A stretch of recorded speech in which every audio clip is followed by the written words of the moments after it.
I knew I wanted to be a live sound engineer. I knew that it was these big events, festivals, these big parties that I wanted to be in control of the sound.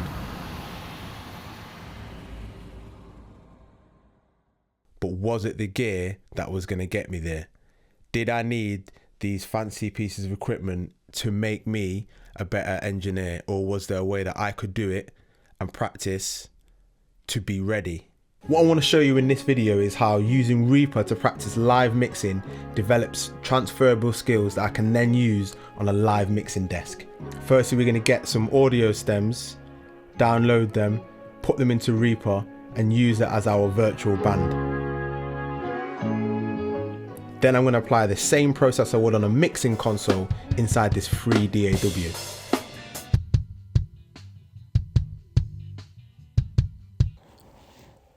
Stage 1, gain staging.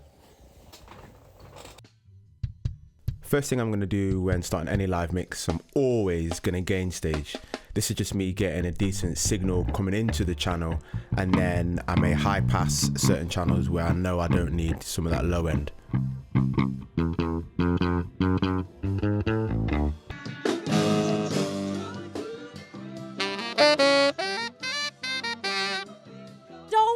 There's no difference to how I approach gain staging on Reaper compared to if I was on a live mixing desk. They're both the same.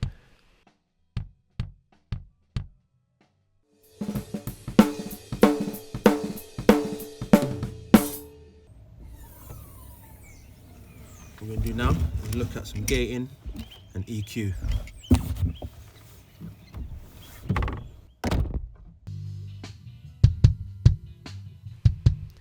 The next two stages I kind of do together, and it's going to be gating and EQ. Here I'm going to start with gating on the kick drum. I want to make sure that my kick's nice and punchy but minimize the bleed from other instruments. That way I can kind of focus the processing to be on that instrument and not everything else in the background.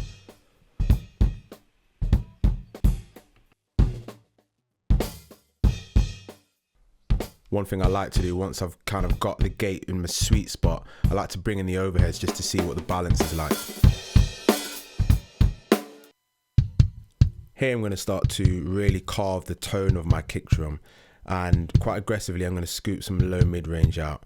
And what that's going to help me to do is when I start to boost where the fundamental of the kick really lies, it's going to make it a lot more pronounced, and then later on I'm going to add some attack to this kick drum between 1 and 5k.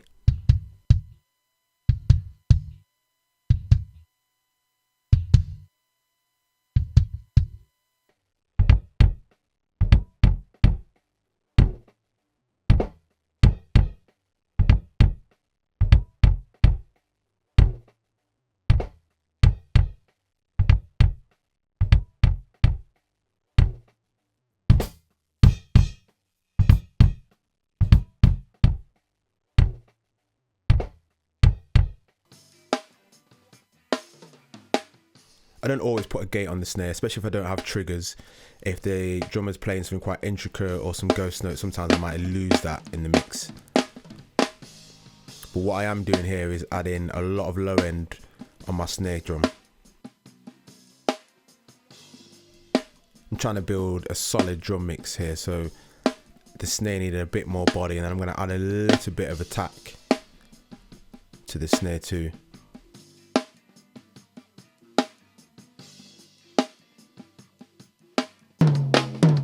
So with the toms, I like to start around 80 milliseconds with the hold, and then play with the release to get a nice natural fade for when the gate closes again. So what can be tricky is the snare will sometimes open the gate for the toms. So it may take some playing around to find a nice balance between the toms only opening versus the snare always triggering it.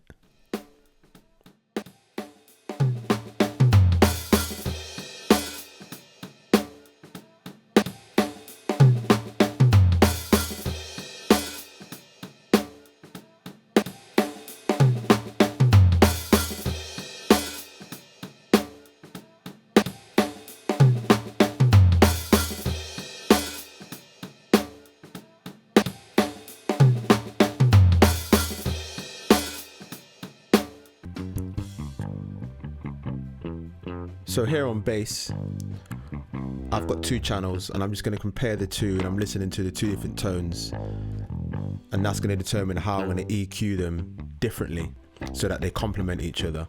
So I'm just trying to find which one's got more low end, which one's got more top end bite to it, and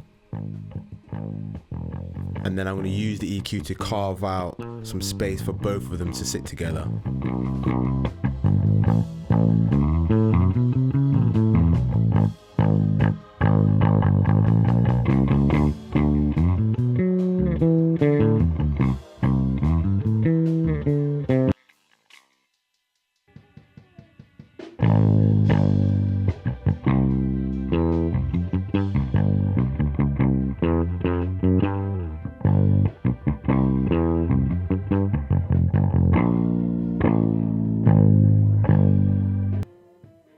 Another thing I'm quite mindful of when I'm EQing bass, thinking about the relationship between the bass and the kick drum. Now, the kick drum fundamental pitch won't change, so I will always try to carve some of that out in the low end of my bass so that those two can sit together.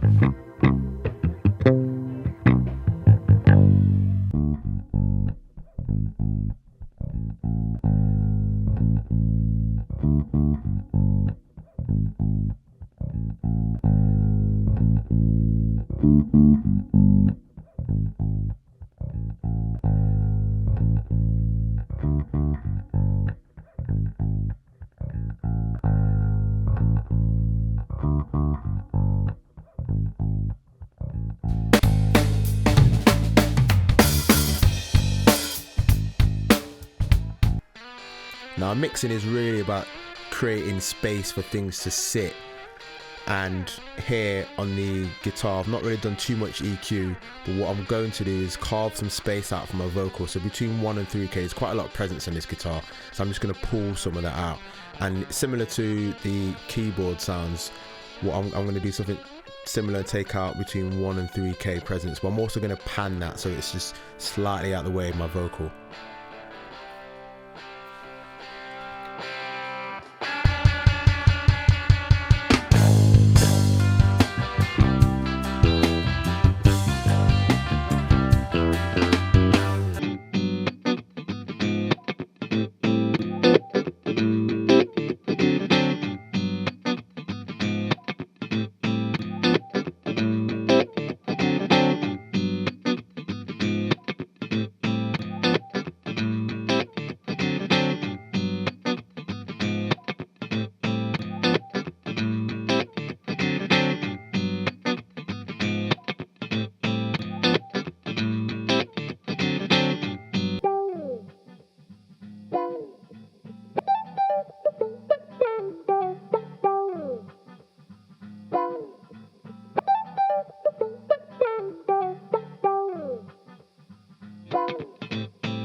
Now, background vocals, what I'm doing here intentionally is not to brighten them as much, so I actually may make them a little bit duller sounding compared to my main vocal. So I'll add some presence, but some of the top end brightness I might just take down intentionally, just so I get some more separation between background vocal and my main vocal.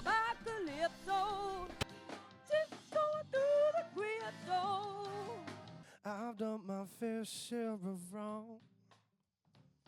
Still I spread my arms and feel just like an angel, and I'ma try to bring you in with the song. Darling, wouldn't you want to lie down with the devil? Wouldn't you want to get high? Wouldn't you want to just join me in fire? And I will play passion and you'll play desire.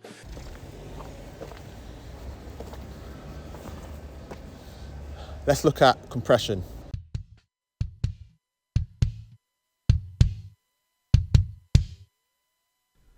Now, for this genre, I definitely want punchy drums. So I'm going to go for a slow attack and a fast release. And I'm just trying to find that sweet spot of what the tone sounds like when I'm dialing in this compressor.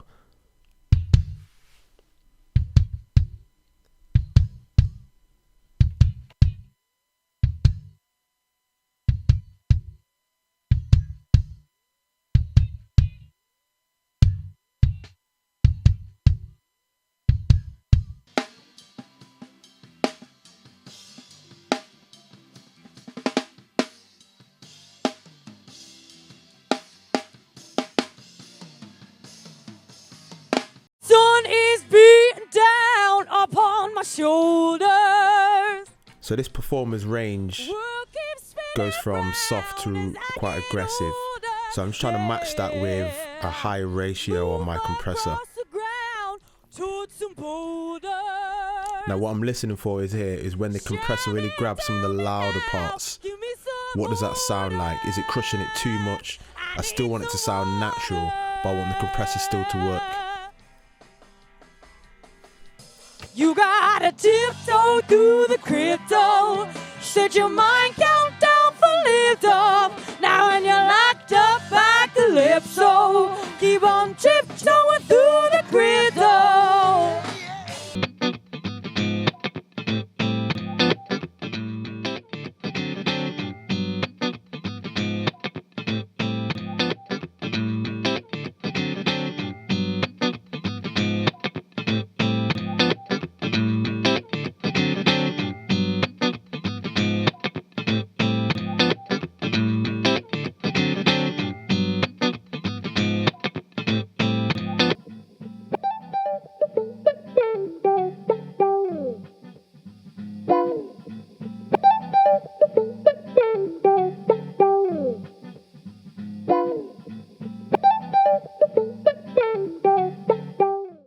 Let's look at effects.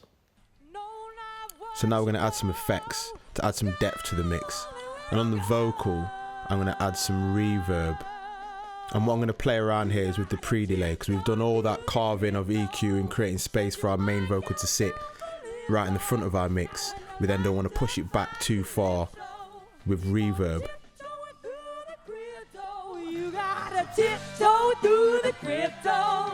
Set your mind count down for lift off. Now when you're locked up by calypso, keep on tiptoeing through the crypto. So I'm going to add another different reverb to the snare and some other instruments, just so I can continue the separation between my vocal and the supporting music.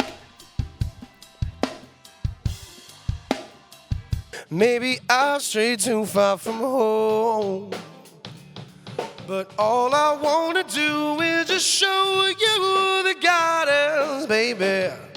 And I'm so glad I got you alone. Come on, wouldn't you want to lie down with the devil? Wouldn't you want to get high? Wouldn't you want?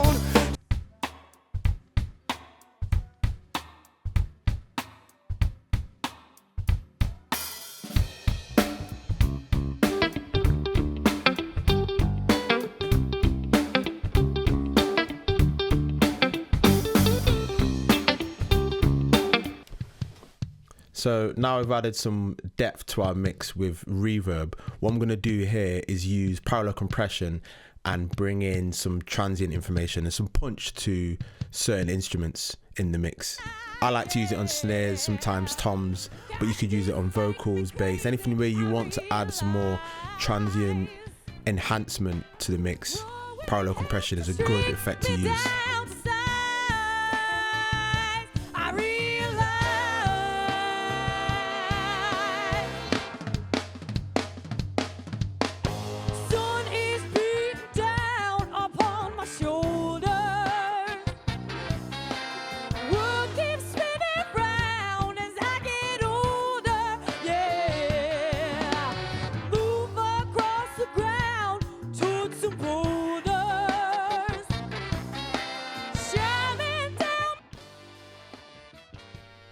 Now our mix is cooking.